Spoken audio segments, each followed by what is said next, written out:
Today, I'm going to tell two totally insane medical mystery stories. But before we get into those stories, if you're a fan of the strange, dark, and mysterious delivered in story format, then you've come to the right place, because that's all we do, and we upload once a week. So if that's of interest to you, please subscribe to our channel and turn on all notifications so you don't miss any of our weekly uploads. Okay, let's get into today's story.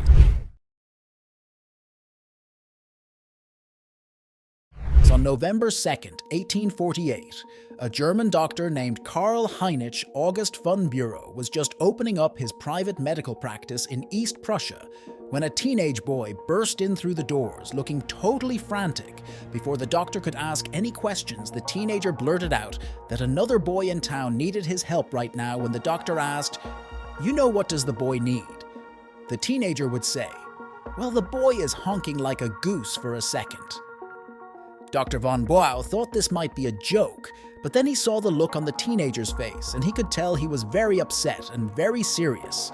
So the doctor grabbed his bag and he ran outside with the teenager, and they hailed a horse and carriage, and they told the driver to hurry up when Dr. von Bülow and this teenager arrived at the honking boy's house. The honking boy's mother came running outside looking totally flustered, and she flagged down the doctor and then brought him inside her house. And as she led the doctor through the home towards her son's bedroom, she explained what was going on. She said her 12-year-old son had been outside playing with his friends when suddenly he had developed this really intense coughing fit kind of out of nowhere. And then finally, when the coughing stopped and the boy tried to breathe in his throat, made this horrible honking sound. And so her boy had come in the house honking with every breath, and so kind of in a panic, the mother had opened up her son's mouth and looked inside. But she hadn't seen anything, and she knew her son was not sick. There were no other symptoms really at all that were concerning about her son. It was just that he was honking now for a while. The mother thought this would just kind of clear up, that maybe it was just kind of some byproduct of coughing really hard. But now it had been 18 hours, and the boy was still honking with nearly every breath, which is why she finally told the teen to go get the doctor when the mother let Dr. von Bülow into her son's bedroom, and he got a look at the honking boy. He couldn't believe how terrible the boy looked. His face was all swollen and kind of bluish, and he was sweating profusely. And when the doctor watched him try to breathe in, not only did he honk, but also very clearly, this boy was really struggling just to breathe. So it was more than the sound, it looked like he was suffocating.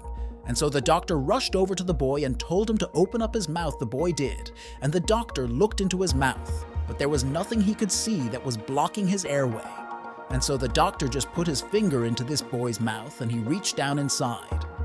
And suddenly, he felt something lodged in the boy's throat that was small and hard, and he couldn't quite grab it.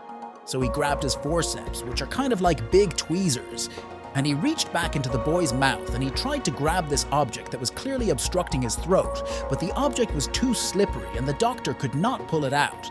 And so the doctor is looking at this boy who's obviously struggling to breathe, and he's thinking to himself, you know, if I don't get in there and get this obstruction out, this kid is going to die. And so the doctor made a decision right then and there to perform an emergency tracheotomy, which is a surgery where you basically cut a hole in someone's neck in order to create a hole in their throat to let air go in. But in this case, the doctor was just opening up his throat to try to get to this object. And so the doctor pulled out his scalpel and he performed the tracheotomy on this boy. He opened up his throat, and when he looked inside the hole into this boy's throat, he saw the obstruction. It was like this pink, small, hard object. And so the doctor just reached in, scooped it with his finger, and pulled it out, and right away, the boy could breathe again. He was not honking anymore. It was obvious that this fixed the problem, but the doctor and the mother are just looking at this object in the doctor's hand, having no idea how to react to this because it made no sense. The object that was trapped in this boy's throat that was making him honk like a goose was a literal goose's larynx. The larynx is a hollow tube in your throat that helps you make sound in humans. We call it the voice box. And right before this boy began honking, he was playing a game with his friends that involved taking recently severed goosenecks and blowing through them like they were trumpets. And at some point, as this boy was doing it, he began to cough for some reason, and on the inhale, during one of these coughing fits, he had this gooseneck in front of his mouth. And so, when he inhaled suddenly, he inhaled the goose larynx, and so that was why he sounded like a goose. He literally had a goose's voice box in his throat. Luckily, the honking boy would make a full recovery. On the afternoon of February 1st, 2013, a retired Army veteran named Robert Smith limped his way into the emergency room at the Veterans Affairs Medical Center in Washington, D.C. Robert checked in at the triage desk, but then instead of sitting down with the rest of the patients who were waiting, he leaned up against the wall and just grimaced. Robert was in his late 60s, and up until just a few days ago, he felt like he was in the best health he had been in since leaving the service. Robert had gotten a kidney transplant a year and a half earlier, and after getting that operation, he really wanted to make sure he stayed healthy. And so he had been going on regular walks and eating healthy, and so really, he was doing great. But a few days ago, Robert had noticed this throbbing pain in his right hip that was shooting pain all the way down his right leg, and he assumed, this had to be from maybe overdoing it on one of his walks, but the pain had continued to get worse and worse over the last few days. And so that was why he was finally here at the hospital. A nurse eventually called Robert's name, and so Robert, he came off the wall and hobbled over to her, and she led him down a hallway into an exam room. Once they got inside the room, the nurse would take Robert's vitals, which were all normal. And then after doing that, she said she was going to go out and get the doctor a couple minutes later. The doctor walked into the room and she reviewed Robert's chart and talked to Robert about his symptoms. And then afterward, she concluded that very likely what Robert had was something called sciatica. Sciatica is pain caused by pressure on the sciatic nerve which travels from the lower back down each leg. And while sciatica is definitely very uncomfortable and very painful, it's not usually a big deal, and it typically clears up on its own without treatment. And so the doctor told Robert that he should just go pick up some ibuprofen, so over-the-counter pain medication, and take that every couple of hours, and just wait for this thing to pass, and then he'd be fine. And so Robert was totally relieved. He thanked the doctor, he thanked the nurse, and then he left and headed back to his home. But despite doing what the doctor said and taking pain meds and just kinda taking it easy, the pain in Robert's leg did not go away. And then on the morning of February ER, he woke up and not only was his right hip and leg still sore, but now when he tried to stand up, he couldn't put any weight on his right leg. It just felt too weak and it was kind of tingly. Something just felt off about it. And also, Robert felt very nauseous, and so Robert told himself that, maybe what was going on here is he was taking too much ibuprofen, and it was upsetting his stomach, and maybe it was also affecting his leg negatively, or something he didn't know. And so that day, he just sat on the couch and watched TV trying to tell himself that he was okay. It's just sciatica. Take a little less pain meds and you'll be okay. But that didn't work, because the next day when he woke up, he was in even worse shape. Now he not only had this pain and weakness in his right leg, and he had nausea still, but also he now had this new pain in his abdomen that was located right around where the scar was from his kidney transplant. And Robert was also starting to spike a fever, and fevers in transplant patients are a really big deal, because a fever in a transplant patient could mean an infection. People who get transplants are then given medication that keep their bodies from rejecting their new organ, and this medication works by basically suppressing that person's immune system. This prevents the body from mistakenly attacking the new organ, but it also means that if their body gets a real infection, they will have a really hard time fighting it off, because again, this medicine is basically stopping the immune system. And so, when Robert saw he had a fever in conjunction with these other symptoms that were not going away, he knew he had to go back to the hospital, because obviously this was not just sciatica. Robert was too sick and weak to drive himself to the hospital, so he asked his neighbor to drive him, and as they were driving to the hospital, Robert basically sat in the passenger seat, rocking back and forth, not saying anything. because he was so uncomfortable, and the neighbor, the whole time they're driving, they just kept looking over at Robert because not only did Robert look totally miserable, but also Robert was sweating profusely, like so much, so that it looked like he had just sprinted a 5K. I mean, he was drenched in sweat, and so the neighbor's looking at him thinking like, what's wrong with this guy? Finally, the neighbor arrived at the hospital, and Robert, he managed to get out on his own, and he thanked the neighbor, and then Robert hobbled his way back through the doors into the ER. And then a few minutes later, Robert was in an exam room, and his doctor walked in, and she took one look at him and saw how horrible he looked, and without any hesitation, she said, "You're getting admitted right now." It was clear to Robert's doctors that he had some kind of virus or infection that his body was trying and failing to fight off when they tested his blood. They saw his white blood cell count was elevated, which is a sign that the body's immune system is launching some kind of a response. But the doctors didn't know what his immune system was responding to, even though Robert had this acute pain in his abdomen around the site of the kidney transplant. His kidneys seemed to be working just fine, and so whatever was going on with him didn't seem to be linked to his transplant. The profuse sweating did seem pretty odd, but considering Robert had a really high fever, it wasn't totally inexplicable. So basically, Robert's symptoms were weird, but kind of generic. They didn't tell the doctor specifically what was wrong with him, they just knew something was wrong, so they just hooked Robert up to an IV and began administering a broad-spectrum antibiotic, which is something that treats a whole variety of different infections.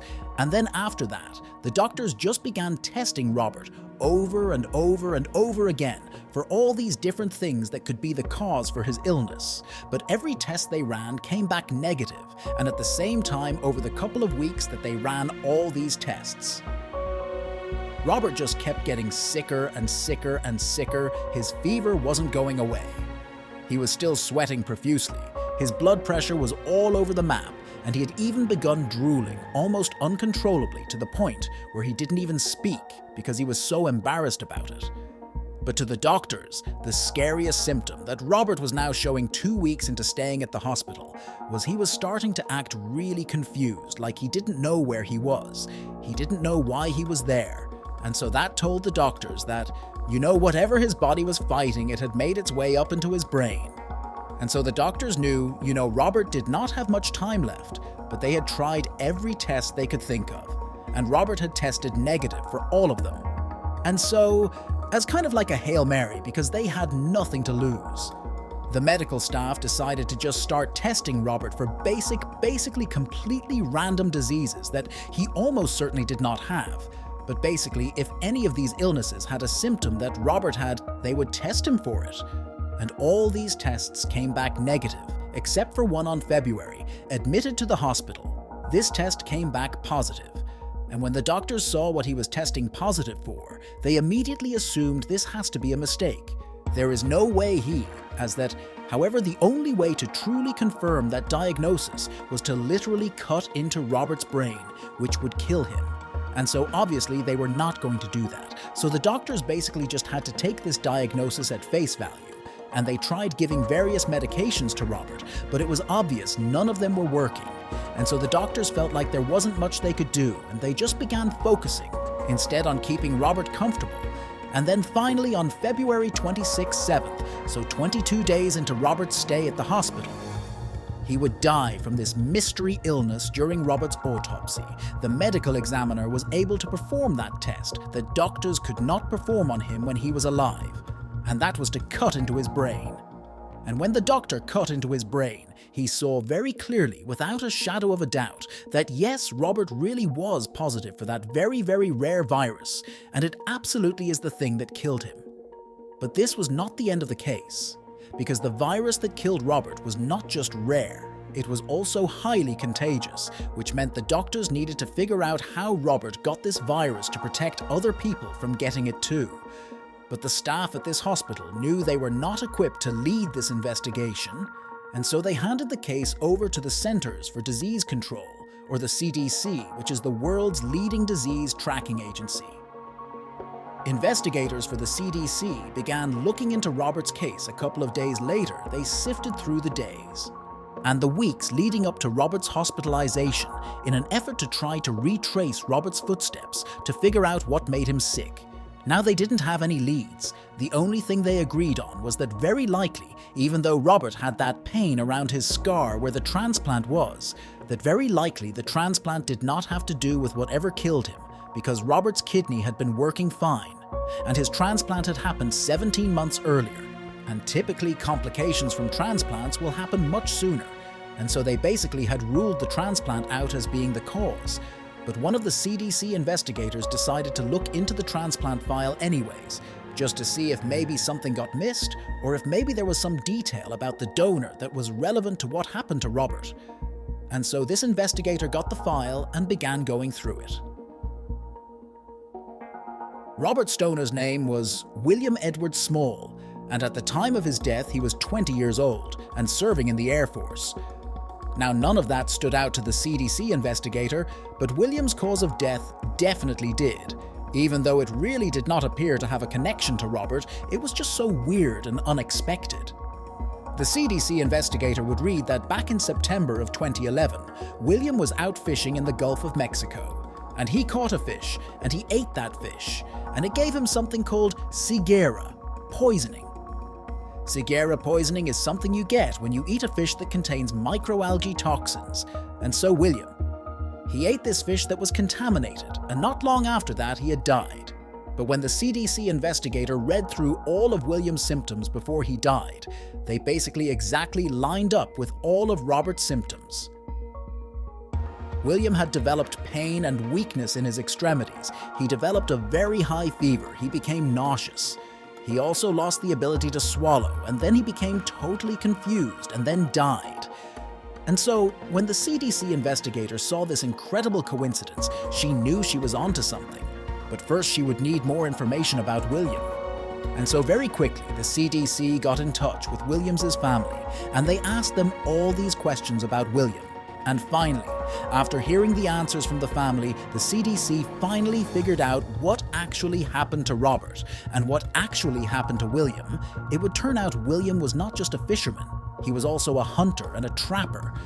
And he had a very specific way he would go about training his hunting dogs. He would capture wild raccoons and use them as live bait to train his hunting dogs. How to hunt now? William was always very cautious with these wild raccoons, but in the year and a half leading up to his death, he was bit to different times by raccoons, and it was one of those 2 raccoon bites, not some toxic fish in the Gulf of Mexico that killed William and killed Robert. William did not die from Shigera poisoning. He died from rabies, and the rabies virus that was in his kidney was still present when it was taken out of his dead body and transplanted into Robert's body. And so that was how Robert got rabies. Rabies can look like the common flu at first. People feel achy and nauseous. They get fevers. Their stomach starts to hurt. Some people affected by rabies will drool uncontrollably like Robert, or they'll lose the ability to swallow like William.